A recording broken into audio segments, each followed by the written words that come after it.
Om Namo Bhagavate Vasudevaya. Om Namo Bhagavate Vasudevaya. Om Namo Bhagavate Vasudevaya. Om Namo Bhagavate Vasudevaya. Om Namo Bhagavate Vasudevaya. Om Namo Bhagavate Vasudevaya. Narayanam Namaskritya Naram Chaiva Narottama Deving Saraswati Vyasam Tato Jayamudirayet Nashta Prayeshu Patreshu Nityam Bhagavata Sevaya Bhagavati Uttama Shloke Bhakti Bhavati Nashtaki. Okay, we're continuing the Srimad Bhagavatam, we're on Canto 7, Chapter 9. Prayers of Prahlad Maharaj. We're on verse 30.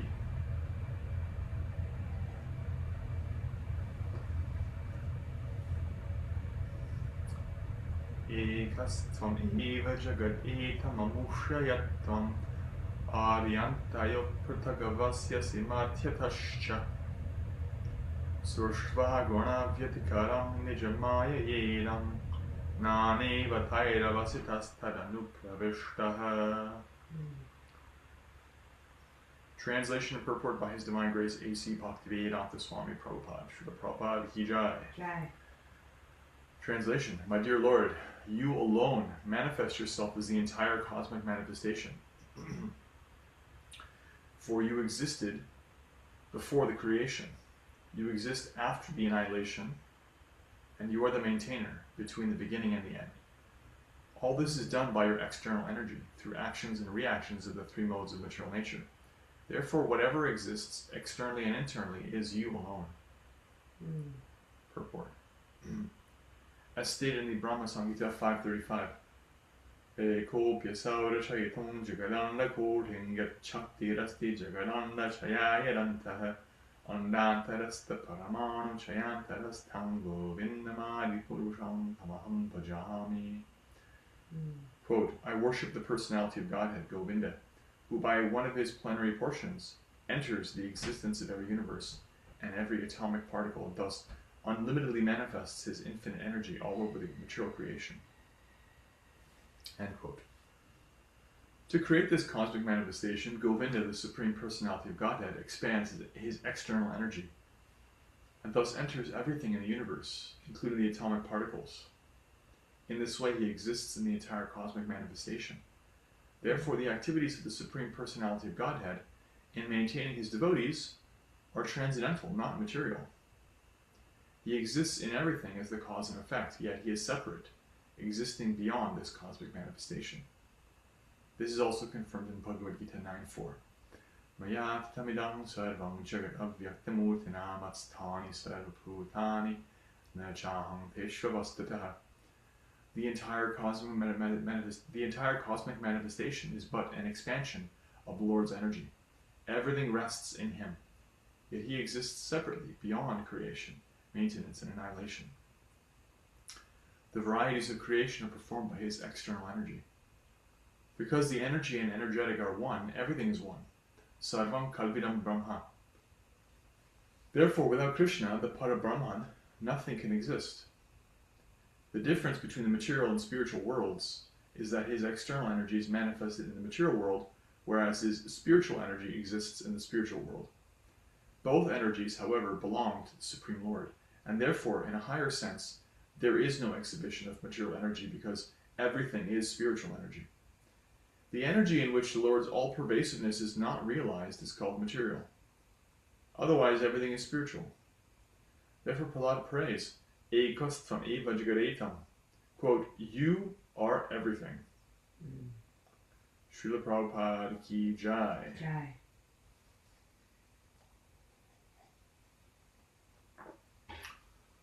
Om Jnana Timirandhasya Jnananjana Shalakaya Chakshurunmilitam Yena Tasmai Shri Gurave Namaha Vachakalpatarupyascha Kripasindhubhya eva cha Patitanam Bhavanebhyo Vaishnavebhyo Namo Namaha.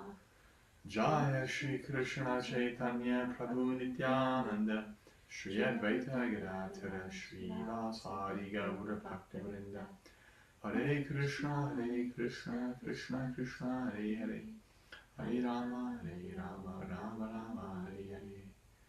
Srila Prabhupada Ki Jai. Jai. So this is verse 7-9-30.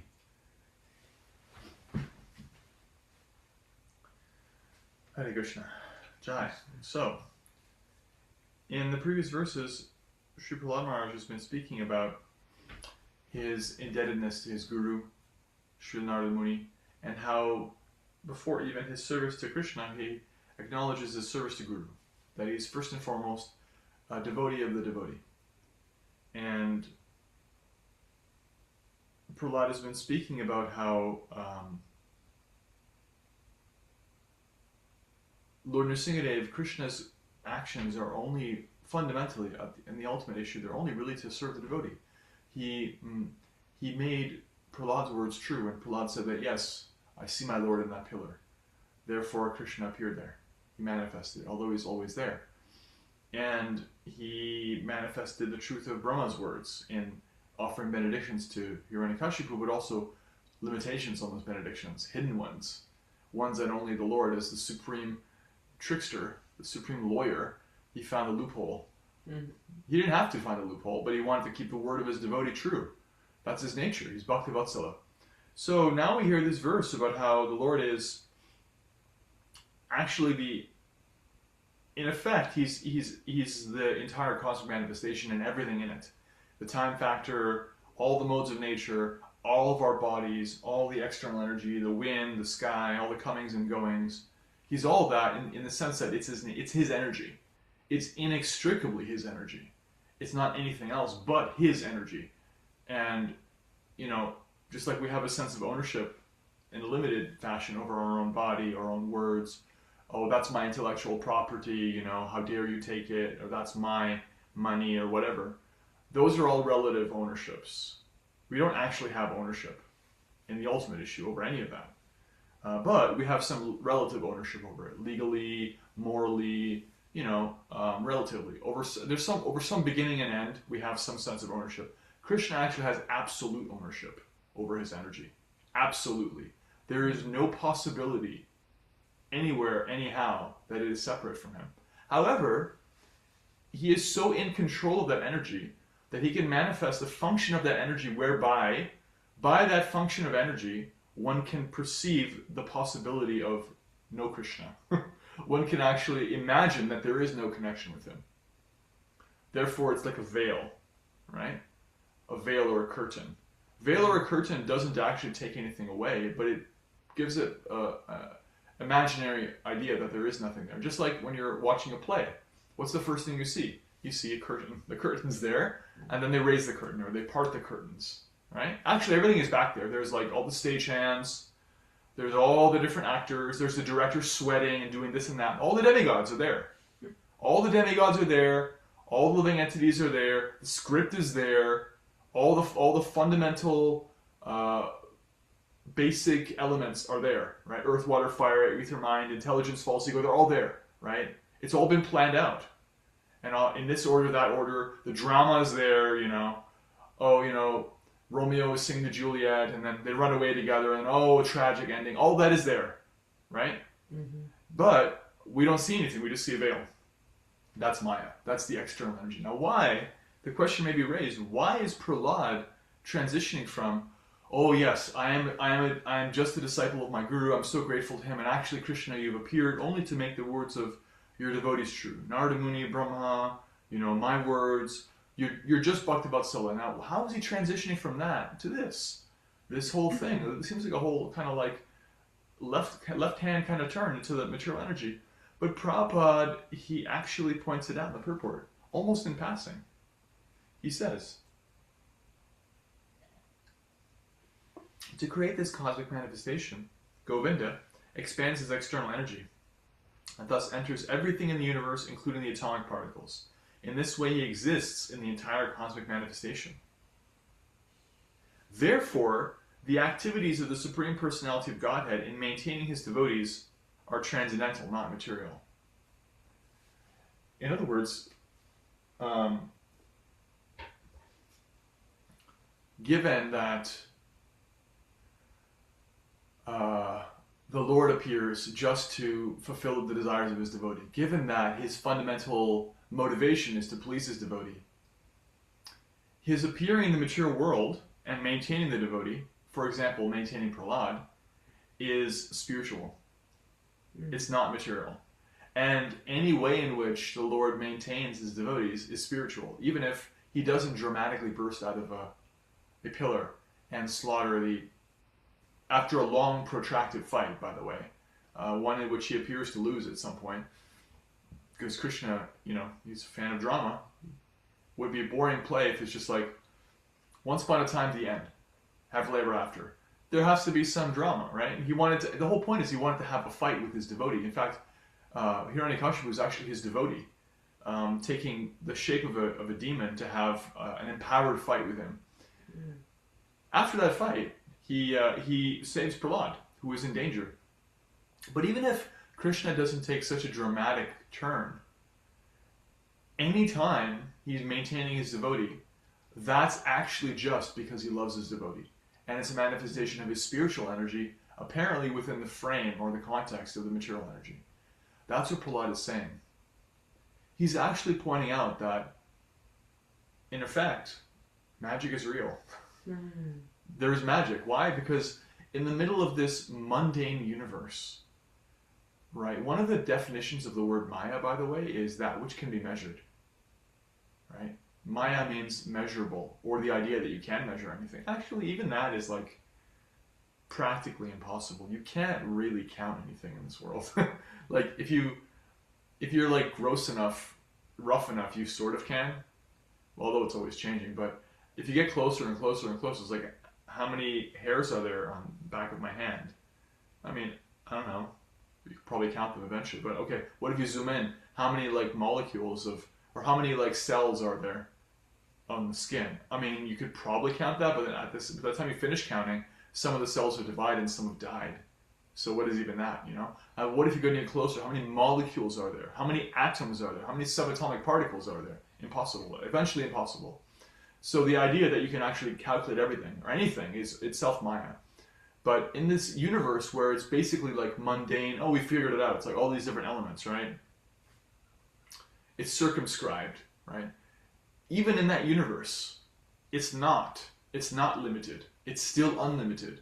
Although it's the limited material energy, although it exists with a beginning, middle, and end, although it has a script, there's still the possibility that the director can change things. He can do that, right? In a play. The director can be like, actually, I'm going to stop this scene. I'm going to pull the curtain myself. I'm going to change the way it plays out. I don't like this. I don't like Romeo and Juliet having to run away together because their parents couldn't get along. I don't like Romeo and Juliet having to have double suicide. I'm sorry to spoil a 500-year-old play. It ends badly. It's a tragedy. And I don't like that ending. I'm changing it. I'm calling an audible. In football, the quarterback can go to the line and say, you know what? I don't like this. I don't like this defense. I'm calling an audible. I don't want to call a run. I want to call a pass. We're going for a play-action pass to the right. And he can do that because he's in charge. So Prahlad is saying, your coming and saving me is a dramatic effect, but actually it's really always just you imposing your will on your energy. And you can do that anytime you want because it's your energy, right?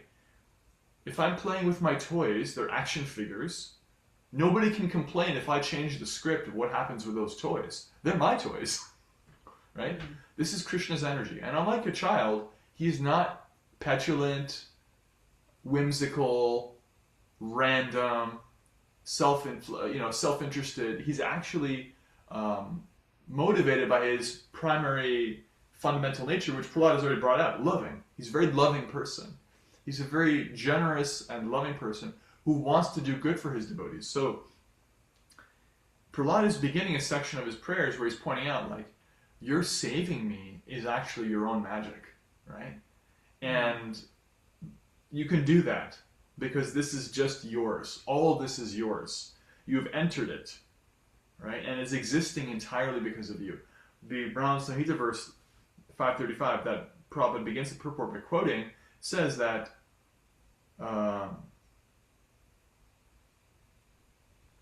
Govinda has entered the existence of every universe and every atomic particle. Andantarasta Pramanu Chiyantarastam.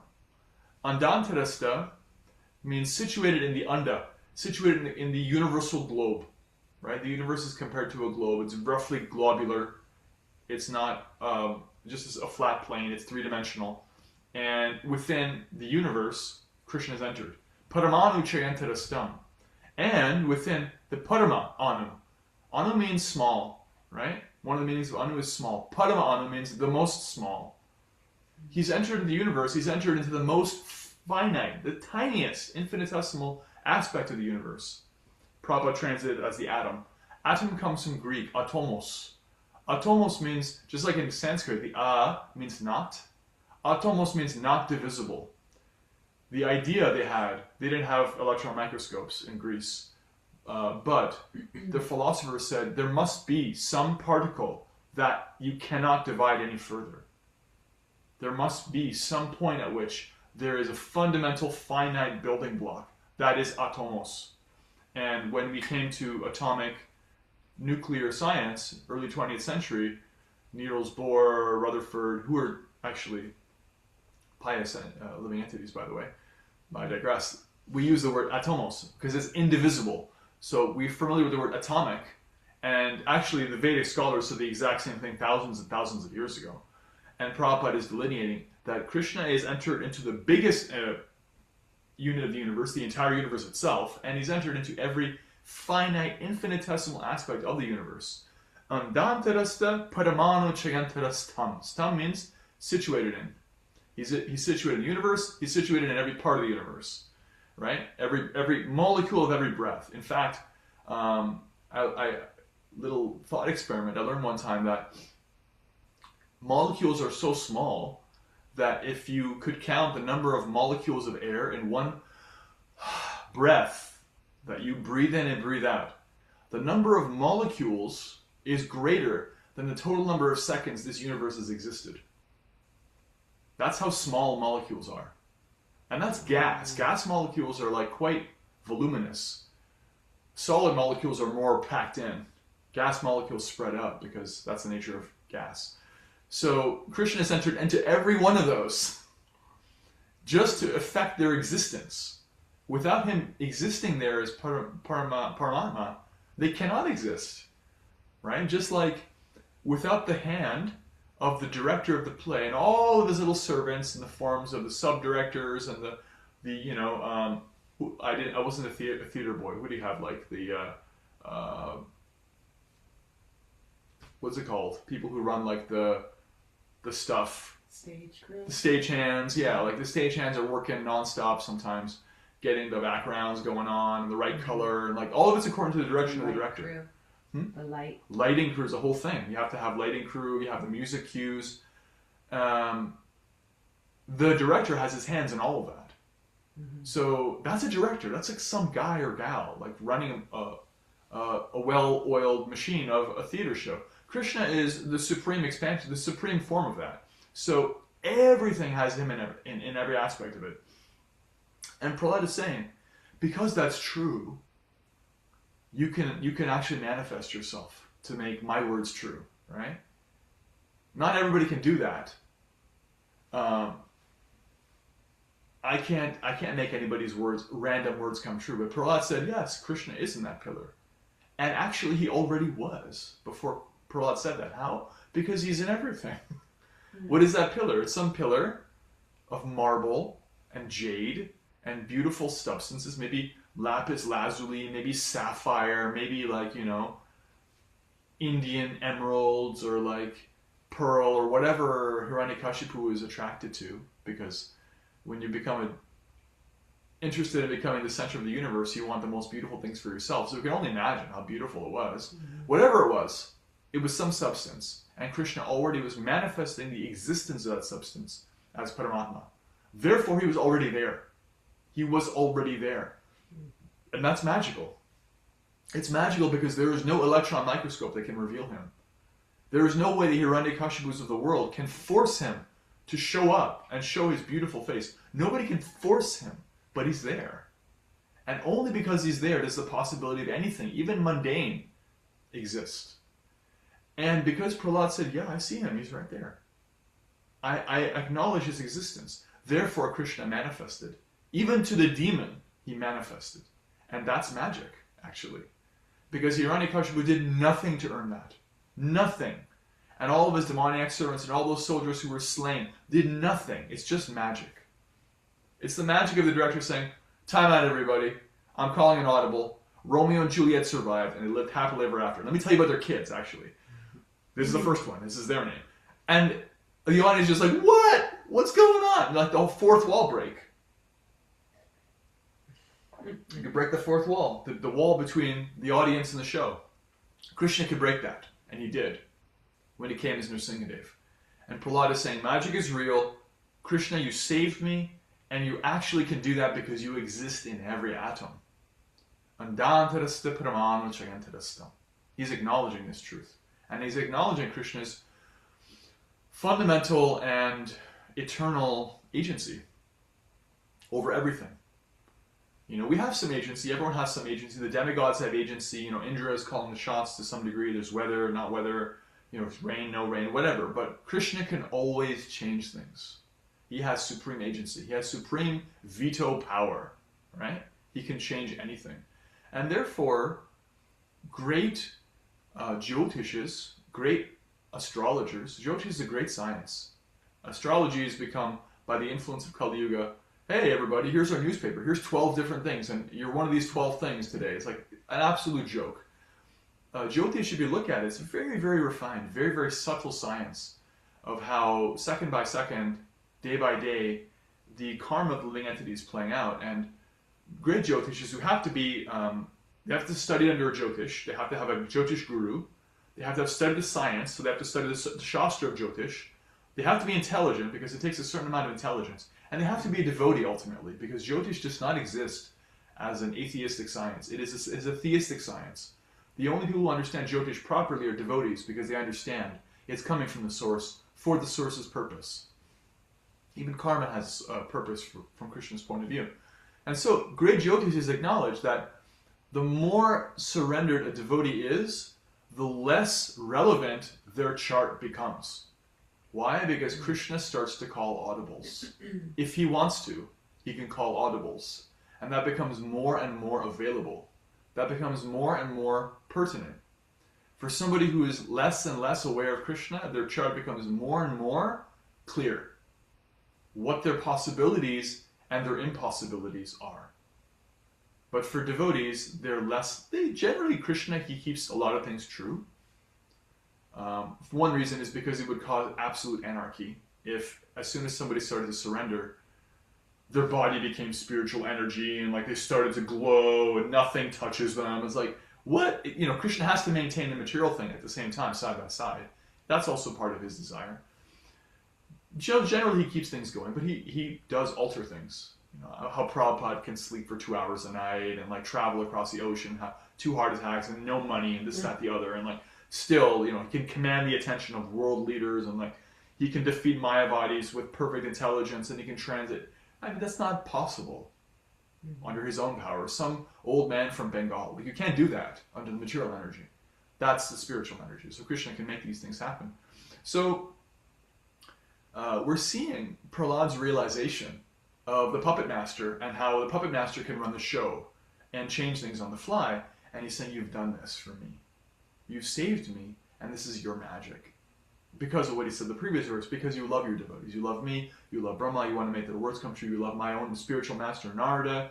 I'm dear to him, so therefore you're protecting me just because I'm dear to your real devotee. This is how devotees think. Like, I'm not even a real devotee, but if something happens to me, I feel protected by Krishna. This is the grace of Krishna on my spiritual master, because I'm trying to serve my spiritual master. I'm not really a devotee. I'm kind of pathetic. I'm like not doing much of a devotional job, but you know, my devotee spiritual master is accepting me. Like somebody can have a pet. You know, you can have a pet. You can have a little iguana. You can have a little rabbit. You can have a little pet cockroach. Whatever you want. You can have a pet, and that pet becomes dear to you. And so, you know, because I'm dear to my spiritual master, therefore Krishna is showing some affection for me, because at least I'm trying to serve a great devotee.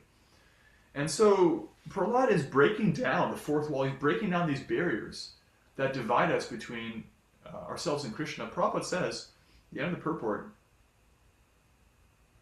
the energy in which the Lord's all-pervasiveness, we've been talking about his all-pervasiveness, how he's in every atom, The energy by which this all-pervasiveness of the Lord is not realized is called material.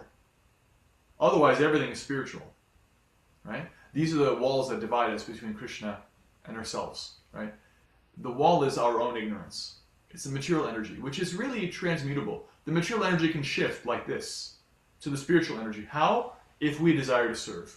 Then that same energy that tells us there's no God, you're alone in the universe. Or even, you don't even exist, there's nothing. It's all a big zero. Whatever that energy convinces you of, that can shift like this and you can see Krishna. If you want to see him, if you want to serve him. That sincere desire to serve, then the energy, the medium, the veil shifts, the veil parts, and you can see behind everything. You can see the script. You can see the director with his beautiful face.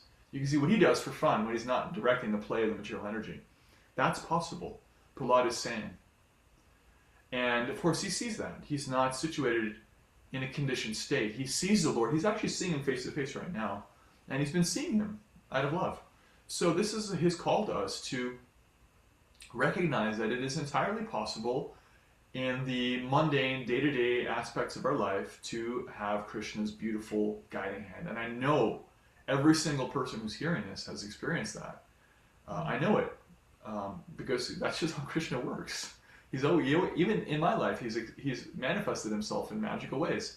Where it's like, that doesn't make any sense. That is not materially calculable, where he's just like, hey, I see you, and he'll little wink at us, like, I'm with you, don't worry.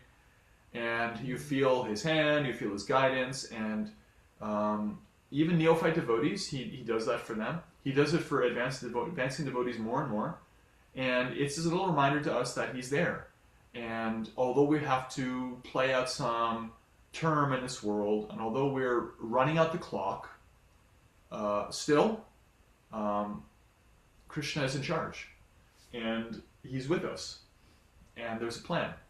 And it's actually, when we see that, it's actually joyful and humorous and easy to tolerate, I read a book called Salted Bread about devotees in a prison, in a gulag in Siberia, where they suffered, frankly, hellish torture and stuff that would make your hair stand on end and your voice, catch in your throat, what they went through.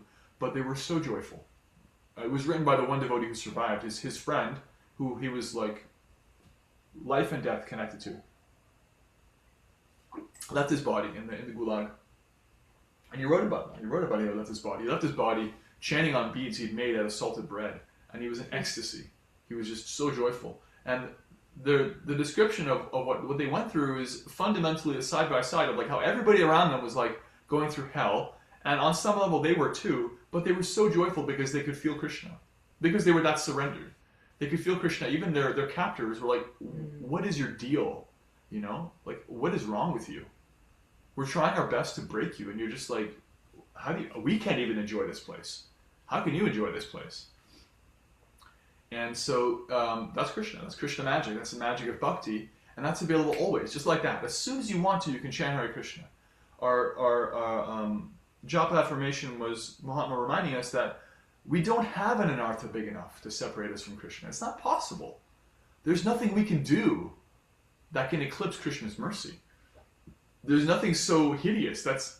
We're not powerful enough, to come up with anything that can actually cut off our relationship with Krishna. We can go full Hitler, and it's still not enough to cut off our relationship with Krishna. And so, as soon as we want to, especially if we take shelter of the holy name, which is the portable, free, completely all-pervading mercy incarnation of Krishna, we can take shelter in any situation. In a Siberian gulag, we can be Hare Krishna, Krishna Krishna, Hare Hare, Hare Rama, Rama, Hare Hare. And there he is, he's dancing on our tongue. He's in our ears, he's in our heart, he's in our mind, and he's reminding us, I'm with you, I'm completely with you, don't worry. And that's always a relevant message to hear, because we may not, probably not, hopefully not, will ever experience, Russian death camp torture, but there's always something in this world, and while there's always something in this world, whatever that something is just part of Krishna's energy. And so the most advanced devotees, they don't feel like it's happening to them. They feel like it's happening for them. They always feel like, oh, that's okay. Krishna is sending a thunderstorm. Now we send in the sun. It's just one other aspect of Krishna. You're such a tricky boy. You're doing this. You're doing that.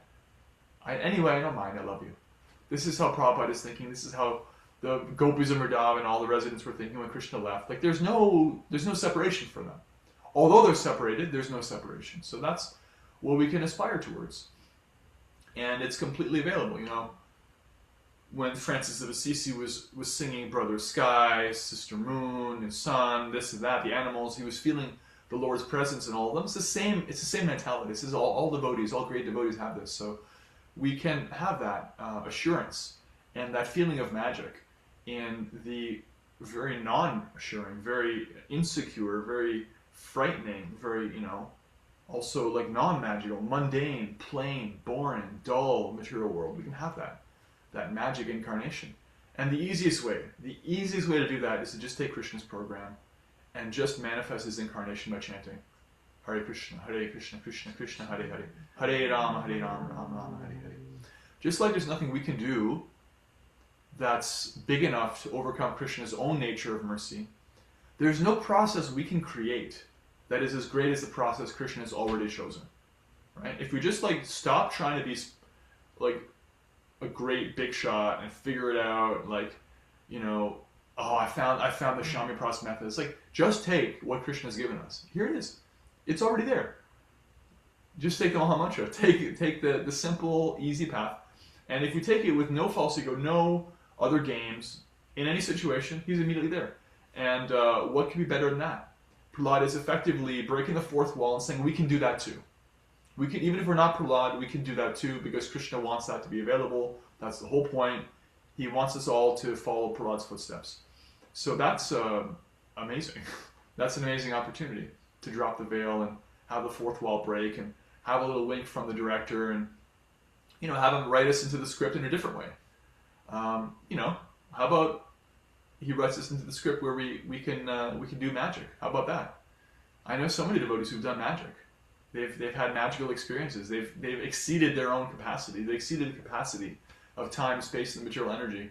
And they've done it because they've tried to follow Krishna's script. I've had it. I'm going on book distribution, giving class, going to Govardhan around other devotees doing magical things. I'm like, yeah, I'm doing magic right now. I'm not actually following my own karma. I am completely doing something beyond that. And that's something we can all do under the influence of the spiritual energy. And why would you want to live any other way? Hare Krishna. Om Tat Sat. So, let's take some reflections on this verse. How Krishna is in the big globe and every paramanu, the atom, the indivisible fragments of every aspect of material energy, how he's winking at us. He can break the fourth wall, he can break the script, he can call an audible, he can call the shots, he can break our karma, he can change our Jyotish astrological chart. And all we have to do is to acknowledge that it's his energy.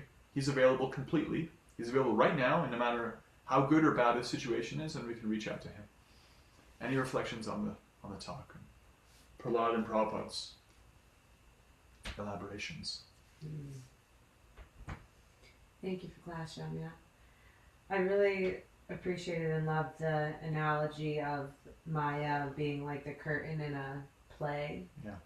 It just very much clicks and makes sense, and how there's a whole director behind there. There's a stage crew, there's lights, there's the head actors, there's the understudies, right? There's the costume changes, there's all of it.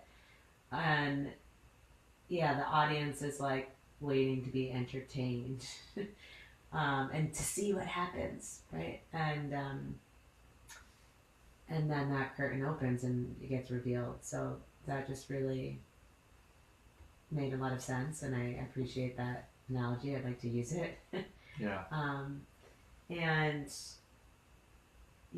that I also have always believed that magic is real, and so it's wonderful to and that's evolved from which I still believe in fairies, but fairies and mermaids, they're all real, and to have it also be given to us through Shastra, to triangulate, if you will, and to prove that magic is real in these ways, and how Prahlad had so much faith in Krishna and in his magic that he didn't fear death and all of its forms and, hatred. And, um, yeah, and he prayed and then he said he's in that, and then poof, he appeared. So it's just really um, comforting and inspiring and clicks. And it's always wonderful to um, prove a belief through Shastra. Yeah.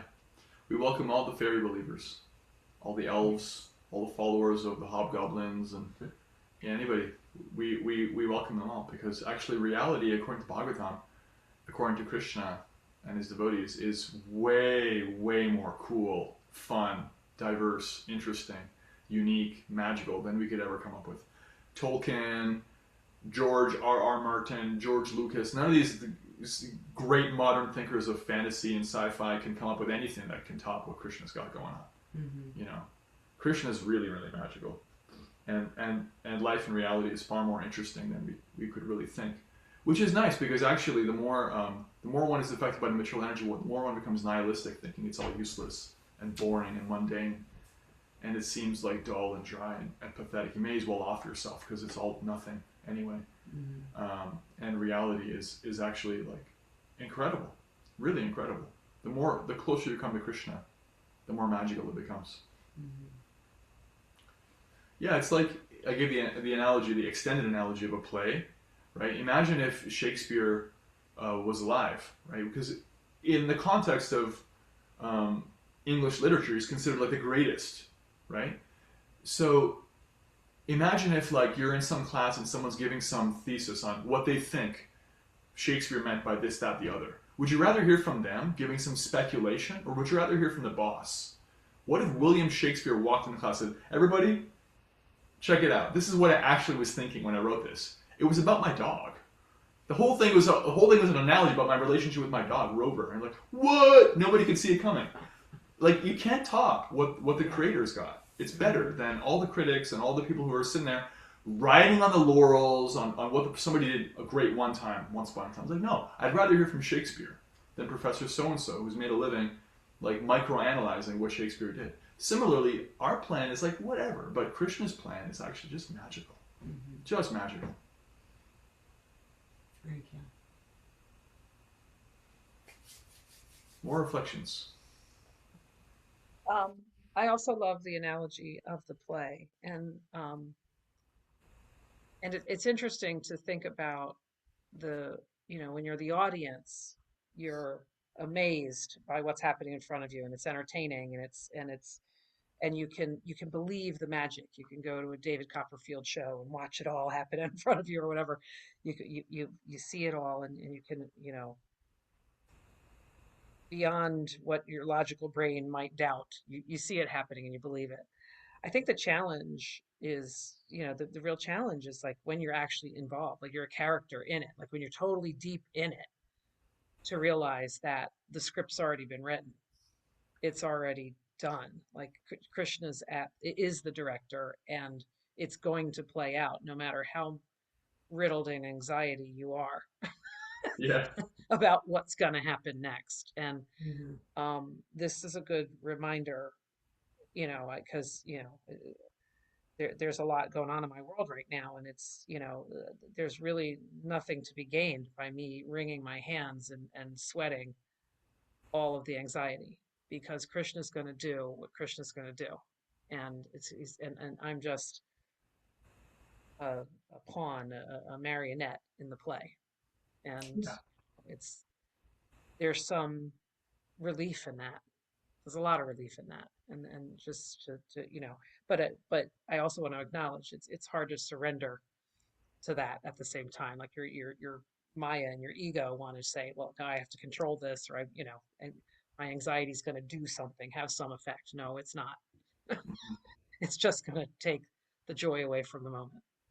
So, Yeah, that's why we got to keep hearing Bhagavad Gita. Bhagavad Gita is about a man who had anxiety because he had stuff he thought he had control, and he misunderstood his role. And Krishna in the 11th chapter, basically, he's sitting in the director's chair, and we're all seeing him, and Arjuna is seeing him sitting in the director's chair, and he's saying, I have already put them to death, Arjuna. They're already dead. All I'm asking is if you want to be an instrument in that. That's all you can do. You can be an instrument in that. It's already going to happen.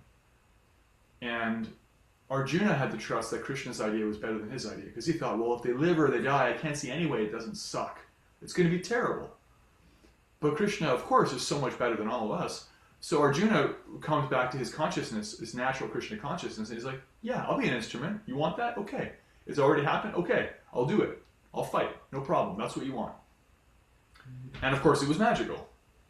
You know?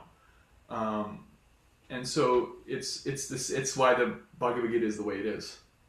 Because it's just like, it's never ending with us. It's like, oh my God, what do I do? Like, oh, this, that, the other. But like, actually, Krishna's in control. And that's always relevant to understand, because he's got a plan and it's magical. And we also have a role to play. And that's wonderful if we see it as service. We just become an instrument. And the really cool thing is that, you know, in Krishna's Leela now, he's not really doing the whole martial, you know, giant battlefield thing. That's not his plan. He's made his plan really clear. His plan is Jari Deko, how do you put it? He says in one Shastra, as Lord Chaitanya, I forget the Bengali, but in every town and village, my names will be chanted.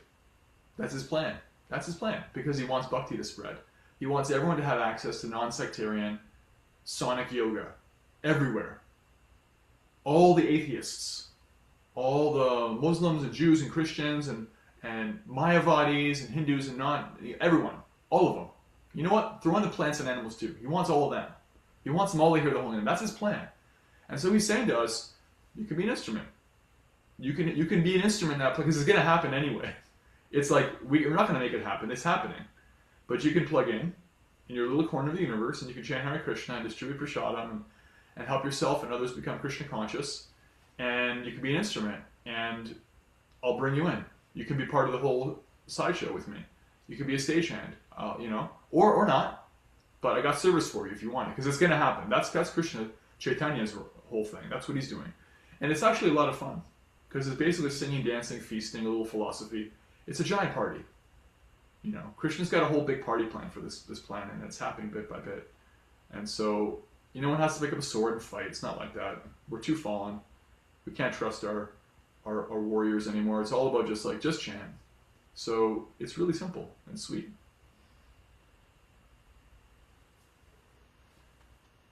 Jai. Thank you so much. I'm just thinking that if I don't believe in magic,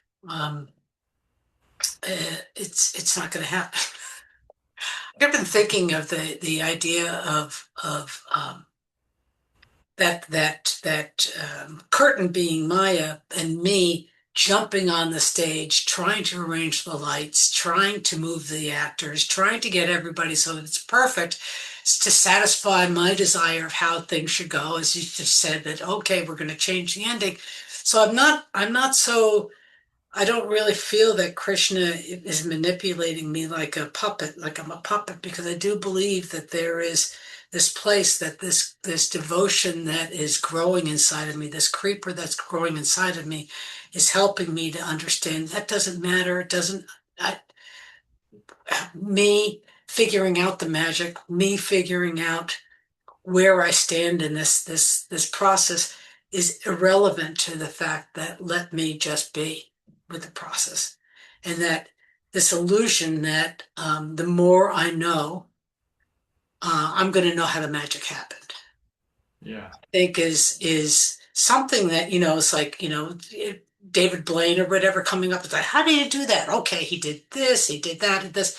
But if I keep on trying to do that, I keep on arguing with the beauty of the magic. Sometimes it doesn't, it makes it mundane to me. And that I have felt Krishna's magic and him calling audibles all through my life. And it's one of the things that have made me a little bit fearful of having my chart done, because I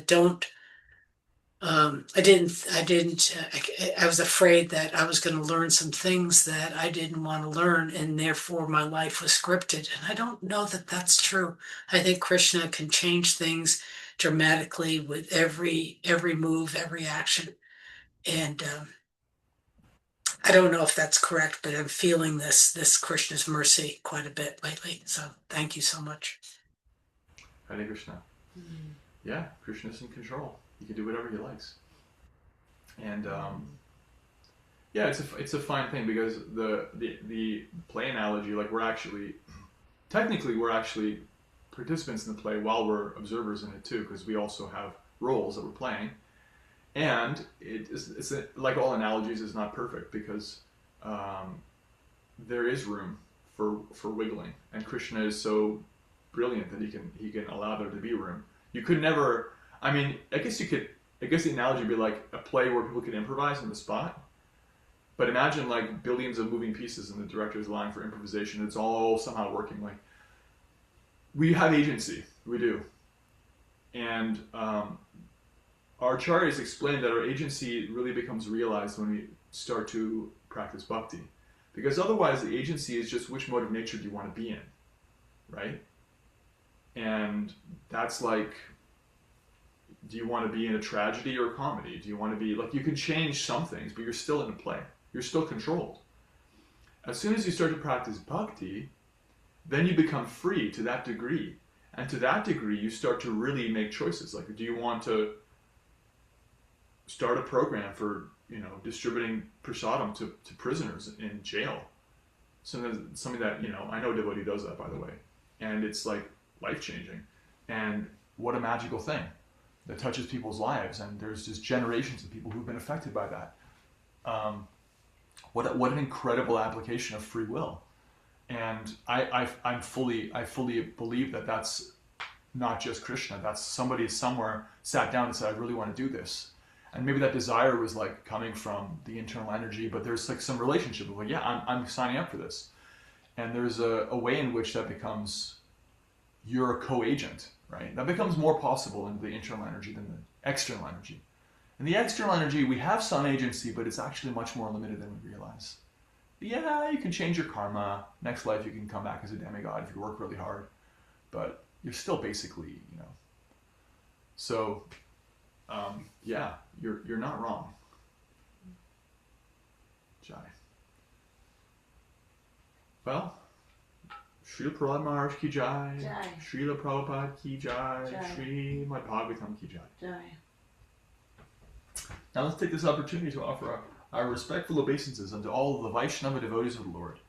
They are just like desire trees. They can fulfill the desires of everyone, and they're full of compassion for all the fallen conditioned souls. Jai. Vachakalpatarubhyascha kripasindhubhya eva cha patitanam pavanebhyo vaishnavebhyo namo namah. Anantakoti Vaishnava Vrinda ki jai. Hare Krishna. Have a great day, everyone. May you see Krishna winking at you every day, always.